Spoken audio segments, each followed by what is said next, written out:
So class 12 student, आज की इस वीडियो में हम कर रहे हैं अपना पॉलिटिकल साइंस का चैप्टर नंबर 1 का पार्ट 3, जो कि है रिलेटेड सिर्फ एक ही टॉपिक से, जिसका नाम है नॉन अलाइनमेंट मूवमेंट, जिसे हिंदी में गुट निरपेक्ष आंदोलन भी कहा जाता है। तो बच्चों, इस वाले टॉपिक के अंदर ये इतना ज़्यादा इंपॉर्टेंट है, एग्जाम के अंदर आपके 101% इससे रिलेटेड आपके क्वेश्चन जरूर पूछे जाएंगे। अब उस बात की कोई गारंटी नहीं है कि वो 1 मार्क्स में, 2 मार्क्स में, 4 मार्क्स में या फिर 6 मार्क्स में किसी में भी पूछ सकते हैं, क्योंकि क्वेश्चन की इसके अंदर जो टाइप्स है वो काफी डिफरेंट है और अलग अलग टाइप की है। बट ये है कि आपको आज की इस वीडियो में गुट निरपेक्ष आंदोलन के बारे में प्रॉपर जानकारी मिलेगी। तो बिना किसी देरी के साथ आज की इस वीडियो को हम शुरू करते हैं। My name is Shahrukh Saifi and welcome to our YouTube channel Quick Prep. तो बच्चों, यहां पर आप एक बार वर्ल्ड मैप के बारे में देख लीजिए। तो यहाँ देखिए, ये है यूएसए और इस साइड है आपका यूएसएसआर। अब जो ये ब्लू में जो लिखा हुआ है इंडिया, अफ्रीका और लैटिन अमेरिका, तो इन्हीं कंट्री के ऊपर ये जो हमारा टॉपिक है गुट निरपेक्ष आंदोलन, इसके ऊपर सारी बात कही जाएगी। तो आप देख लीजिएगा, इससे क्या है आपको काफी ज्यादा हेल्प भी मिलेगी। अफ्रीका जो है वो एक कॉन्टिनेंट है, आप याद रखिएगा। इंडिया जो है वो एक सब कॉन्टिनेंट है, ठीक है। तो जो हमारा पहला टॉपिक है उसका नाम है दो ध्रुवीयता को चुनौती गुट निरपेक्षता के संदर्भ में। तो दो ध्रुवीयता से मतलब क्या है कि आप जानते हैं कि सेकेंड वर्ल्ड वॉर, द्वितीय विश्व युद्ध के बाद जो पूरा विश्व था वो दो खेमों में बढ़ गया था। पहला जो था वो था अमेरिका, जिसे यूएसए कहा जाता है, और दूसरा जो था वो था यूएसएसआर यानी सोवियत संघ। दोनों की विचारधाराएं अलग थी और इन्हीं के बीच में जो कोल्ड वॉर था वह लगभग 4 दशक से भी ज्यादा रहा था, यानी 45 से 46 साल के बीच तक, 1945 टू 1991 तक, ठीक है। तो अब क्या होता है कि जब भारत 1947 में, क्योंकि 2 साल बाद ही तो भारत आजाद हो जाता है, क्योंकि आप जानते हैं कि जो दूसरा विश्व युद्ध था उसका जो एंड हुआ था वो 1945 में हुआ था, और आप अच्छे से जानते हैं कि 15 अगस्त 1947 के बाद भारत को आजादी मिल गई थी। तो अब क्या था बच्चों की, भारत जो था वह हाल फिलहाल में स्वतंत्र हुआ था। तो उसके सामने सबसे बड़ी समस्या ये थी कि जब पूरा विश्व धीरे धीरे गुटों में बंट रहा था, तो भारत के सामने यह निर्णय आया कि वह किस गुट में जाएगा। अगर वह सोवियत संघ में जाएगा तो अमेरिका नाराज हो जाएगा, अगर वह अमेरिका में जाएगा तो सोवियत संघ नाराज हो जाएगा। तो ऐसी स्थिति में भारत ने यह निर्णय लिया कि वह एक ऐसी नीति का पालन करेगा जो दोनों ही गुटों से अलग होगी, और इसी का नाम गुट निरपेक्षता रखा गया। आइए जानते हैं इसी के बारे में कि क्या क्या बातें कही गई गुट निरपेक्ष आंदोलन से संबंधित। देखिए बच्चों, दो ध्रुवीयता को चुनौती के संदर्भ में गुट निरपेक्षता की बात की जाए तो सेकेंड वर्ल्ड वॉर का जो रिजल्ट था, जो परिणाम था, उसमें शीत युद्ध के कारण दुनिया 2 खेमों में बढ़ गई थी, और इस संदर्भ में गुट निरपेक्षता ने एशिया, अफ्रीका और लैटिन अमेरिका के नए जो आजाद देश हुए थे, जिसके अंदर भारत भी शामिल था, उनको तीसरा विकल्प दिया था, थर्ड ऑप्शन दिया था कि वह दोनों ही महाशक्तियों के गुटों से, जो ग्रुप्स थे, उनसे अलग रहे। तो अब बात आती है कि आखिरकार गुट निरपेक्षता का अर्थ क्या है। तो देखिए बच्चों, गुट निरपेक्षता के अगर अर्थ की बात की जाए तो ये काफी ज्यादा कॉम्प्लिकेटेड है। इसका आंसर आपको आने वाले टाइम में अभी पता चल जाएगा। हालांकि अगर इसका एक सामान्य स्तर पे बात की जाए तो देखिए, किसी भी गुट में शामिल ना होना, अपने आप को गुटों से बचाए रखना, और जो अंतर्राष्ट्रीय मामले होते हैं उस पर अपना स्वतंत्र, यानी कि एक तरीके से लिबरल होके अपना मत रखना, तो ये गुट निरपेक्षता का अर्थ कहलाता है सिंपल भाषा में। आई होप कि आपको इतना तो आपको समझ आ जाएगा।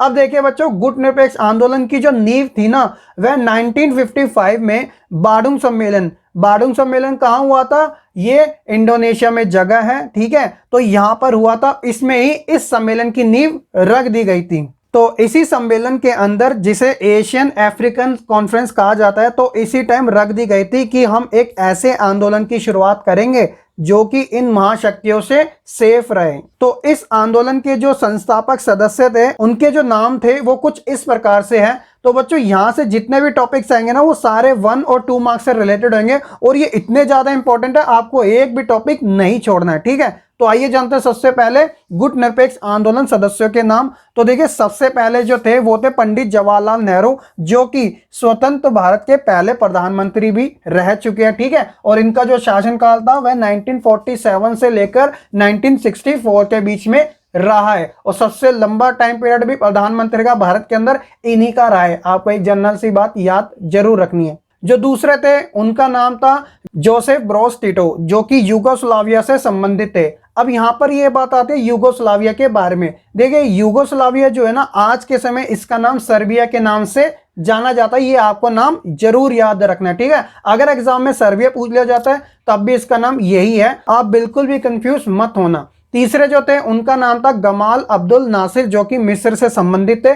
और जो चौथे और पांचवें नंबर के थे, इन्होंने इस आंदोलन का काफी बड़ी मात्रा में सपोर्ट किया था, ठीक है ना। तो उनके जो नाम थे जैसे कि सुकर्णो जो कि इंडोनेशिया से संबंधित थे, और वाने एनकुरमा जो कि घाना, ये कहां पर है, पश्चिमी अफ्रीका में, ठीक है। तो ये थे 5 संस्थापक सदस्य जिन्होंने गुट निरपेक्ष आंदोलन की शुरुआत की थी। अब हम बात करते हैं गुट निरपेक्ष आंदोलन के सम्मेलनों के बारे में। तो देखिए बच्चों, जो गुट निरपेक्ष आंदोलन का पहला जो सम्मेलन था वह 1961 में यूगोस्लाविया, जिसका आज का नाम सर्बिया है, मैंने आपको बता दिया था। तो इसकी जो राजधानी है वो है बेलग्रेड, यहां पर हुआ था, ठीक है। और उस समय जो सदस्य देशों ने भाग लिया था वह 25 देश थे। ये तो होगी कॉमन सी बात। अब आते हैं 2006 वाले में। तो 2006 में क्यूबा की राजधानी, अभी क्यूबा मिसाइल संकट के बारे में इससे पहले वाली यानी सेकंड पार्ट में मैंने आपको पूरी जानकारी दी थी। तो क्यूबा की जो राजधानी है उसका नाम है हवाना। तो हवाना के अंदर गुट निरपेक्ष आंदोलन का 14वां सम्मेलन हुआ था। और अब इसके सदस्य देशों की जो संख्या थी वह 25 से बढ़कर कितनी होगी, 116। अब क्या था, 2019 में 18वां गुट निरपेक्ष आंदोलन हुआ, हाल ही फिलहाल में, पिछले साल ही। अब यहीं से क्वेश्चन आप बच्चों के लिए ये है, आप मुझे कमेंट करके जरूर बताइएगा कि ये जो 2019 में 18वां गुट निरपेक्ष आंदोलन हुआ था वह किस देश में हुआ था, पहला, और उस समय सदस्य देशों की जो संख्या थी वह कितनी थी। तो आप मुझे इन दो के आंसर जरूर कमेंट बॉक्स में दीजिएगा। इससे आपकी भी काफी जानकारी अच्छी होगी और नॉलेज भी आपकी अच्छी तो बनी ही रहेगी, ठीक है। तो बच्चों, ये जो टॉपिक है आप इसे टॉपिक मत मान लीजिएगा, इसे आप एक तरीके से क्वेश्चन ही मान लीजिएगा, क्योंकि ये एग्जाम में कुछ इसी प्रकार से पूछ लिया जाता है आप बच्चों से कि जो ये गुट निरपेक्षता की जो नीति थी, ना ही ये पृथकतावाद की थी और ना ही ये तटस्थता की थी, समझाइए किस प्रकार। तो ये जो क्वेश्चन है वो 4 और 6 दोनों में आ जाता है। तो आपको इस क्वेश्चन की वैल्यू काफी अच्छे से ध्यान में रखनी है और आपको मैं स्टेप बाय स्टेप सारा समझाऊंगा। आइए जानते हैं इसी के बारे में। तो बच्चों, सबसे पहले आपको इस बात का ज्ञान होना चाहिए कि ये पृथकता का मतलब क्या होता है, what is the meaning of isolation. तो अभी आपने देखा होगा कि कोरोना टाइम चल रहा है। तो इस टाइम में क्या है कि जो लोग कोविड के पेशेंट है, जिन्हें कोरोना हो चुका है, तो वो अपने आप को आइसोलेट करते हैं घर पर ही, यानी अलग रहते हैं, पृथक रहते हैं, ताकि दूसरे जनों को भी ना हो जाए। तो इस बात से आप अंदाजा लगा सकते हैं। तो इसका मतलब जो है वो है अंतर्राष्ट्रीय मामलों से दूरी। अब इसे हम एक मिलते जुलते उदाहरण की सहायता से समझते हैं ताकि आपके माइंड में ये फिट हो जाए। 1787 में अमेरिका में स्वतंत्रता की लड़ाई शुरू हुई और अमेरिका को जो आजादी मिलती है वो 4 जुलाई 1976 में मिलती है। अब आपके माइंड में ये आएगा, क्या अमेरिका भी किसी देश का उपनिवेश रहा है? तो यहां पर मैं आपको बता दूं, जी हां बच्चों, अमेरिका जो है वह भी एक देश का उपनिवेश रहा है। उसका क्या नाम था? उसका नाम ब्रिटेन ही था, ठीक है। तो जिन्होंने भारत के ऊपर भी 150 से 200 साल राज किया। तो ब्रिटेन ही एकमात्र ऐसी कंट्री है जिनने पूरे वर्ल्ड के ऊपर राज कर रखा है। ये छोटे मोटे नॉलेज आपको ध्यान में जरूर रखनी है। तो यहां पर एक खास बात यह आती है कि जब से अमेरिका के अंदर स्वतंत्रता की लड़ाई शुरू हुई थी तो अमेरिका ने फर्स्ट वर्ल्ड वॉर कब हुआ था? 1914 से 1918 के बीच में। तो अपने आप को उसने पृथकतावाद यानी कि अंतर्राष्ट्रीय मामलों से अलग रखा था, वह इन चीजों में नहीं पड़ा था। इसका क्या रीजन था? तो इसका रीजन ये था कि अमेरिका जो है वह अपने आप को एक इकोनॉमिकल, पॉलिटिकल और सोशल तरीके से स्ट्रॉन्ग करना चाहता था। तो वह अपनी कंट्री के विकास के ऊपर सबसे ज्यादा ध्यान देता रहा और अपनी ही कंट्री के अंदर अमेरिका ने काफी तेजी से ग्रोथ भी पाई, क्योंकि उसकी जो स्थिरता थी ना उस देश की, वह पूरी तरह बिखरी हुई थी। तो अलग अलग राष्ट्रपति आए, उन सब ने काफी विकासात्मक योजनाएं बनाई, यानी डेवलपमेंट से रिलेटेड। और आज के समय पूरी दुनिया जानती है कि अमेरिका जो है वो किस प्रकार की कंट्री है, ठीक है। तो बच्चों, ये तो था पृथकतावाद का एक मिलता जुलता उदाहरण, ताकि आप अच्छे से समझ सको। तो देखिए क्या था कि अमेरिका ने पृथकतावाद की विदेशी नीति अपनाई, लेकिन इसके विपरीत अपोजिट गुट निरपेक्ष देशों ने, जिसके अंदर ये भारत भी इंक्लूड है, तो इसने क्या किया, शांति और स्थिरता बनाए रखने के लिए जो प्रतिद्वंदी गुट थे, यानी जो कॉम्पिटिटर जो गुट थे, ग्रुप्स थे, उनके बीच में मध्यस्थता की नीति को अपनाया। यानी कि वह जो थे वह गुटों में तो शामिल नहीं थे, वह चाहते थे, यानी लैटिन अमेरिका, अफ्रीका, एशिया जैसे जो देश थे, खासकर भारत भी इसके अंदर है, तो ये चाहते थे कि ये जो शीत युद्ध है वह समाप्त हो जाए और दोनों देशों के बीच में कॉम्प्रोमाइज हो जाए, इसलिए वह मध्यस्थता की नीति को अपनाए रखते थे। और एक चीज और बात है कि इस गुटनिरपेक्ष देशों की जो ताकत थी ना, वह उनकी यूनिटी से रिलेटेड थी, कि इन देशों के बीच में एकता जो थी वो काफी ज्यादा अच्छी थी। ठीक है, एक ये भी रीजन था इस आंदोलन का बने रहने का। तो बच्चों इसी प्रकार ये कहा जाता है कि गुटनिरपेक्षता की जो नीति थी, ना ही वह पृथकतावाद की थी और ना ही वह तटस्थता की थी, क्योंकि यहाँ पे तटस्थता का जो मतलब है वो ये होता है कि युद्ध में शामिल ना होना, यानी एक तरीके से अलग रहना।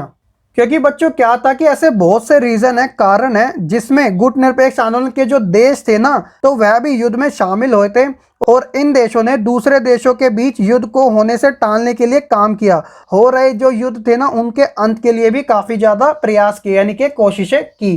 तो इस प्रकार ये कहा जाता है कि ये जो गुटनिरपेक्षता की जो नीति है, ना ही वह पृथकतावाद की है और ना ही वह तटस्थता की है। अब बात आती है भारत की, कि शीत युद्ध के दौरान भारत की क्या भूमिका थी। ठीक है, शीत युद्ध और भारत के बारे में हम जानेंगे।